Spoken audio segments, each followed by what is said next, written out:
America மற்றும் Israel Iran மீது தொடுத்து வருகிற இந்த அநாகரிகமான ஆக்கிரமிப்பு போரை தமிழ்நாட்டின் சார்பில் வன்மையாக கண்டிக்கிற வகையில் இந்த ஆர்ப்பாட்டம் நடைபெற்றுக் கொண்டிருக்கிறது.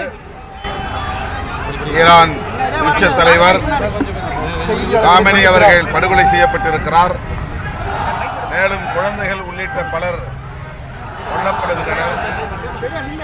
அமெரிக்காவின் இந்த அடாவடி அராஜக அரசியல் உலகத்தின் அனைத்து நாடுகளிலும் பெரும் தாக்கத்தை பாதிப்பை ஏற்படுத்தி வருகிறது.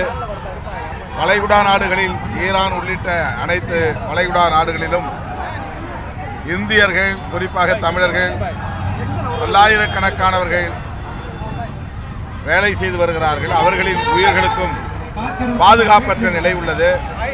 இதில் இந்திய அரசு அமைதி காப்பது கண்டிக்கத்தக்கது. உடனடியாக போரை நிறுத்த வலியுறுத்தி இந்திய பிரதமர் வலியுறுத்த வேண்டும், குரல் கொடுக்க வேண்டும் என்று இந்த ஆர்ப்பாட்டத்தின் ஊடாக கேட்டுக்கொள்கிறோம். சார், இப்போ இந்த போர் தொடங்குறதுக்கு முன்னாடி இஸ்ரேலுக்கு 2 நாளுக்கு முன்னாடி நம்ம இந்திய பிரதமர் போயிட்டு வந்தார். அதனால இதுக்கு பின்னணியில் இந்தியா இருக்குமோங்கிற ஒரு அச்சம் பல பேர் சமூக வலைதளத்தை கருத்து தெரிவிச்சுறாங்க. என்ன பார்க்க அவர் அமைதி காப்பது நல்லதல்ல. உடனடியாக அவர் இதில் தலையீடு செய்ய வேண்டும். இந்த போரை நிறுத்துவதற்குரிய நடவடிக்கைகளை மேற்கொள்ள வேண்டும். சார், இப்போ பொதுவாக பார்த்தீங்கன்னா இப்போ அமெரிக்கா தொடர்ச்சியாகவே இந்த மாதிரி செயலை ஈடுபட்டு இருந்தது சார். சில மாதங்களுக்கு முன்பாக மதுரோ வெனிசுவேலா புகுந்து மதுரோ பிடிச்சாங்க. தொடர்ச்சி அந்த மாதிரி பண்ணிட்டு இருக்காங்க. என்ன காரணம் நினைக்கிறீங்க சார்?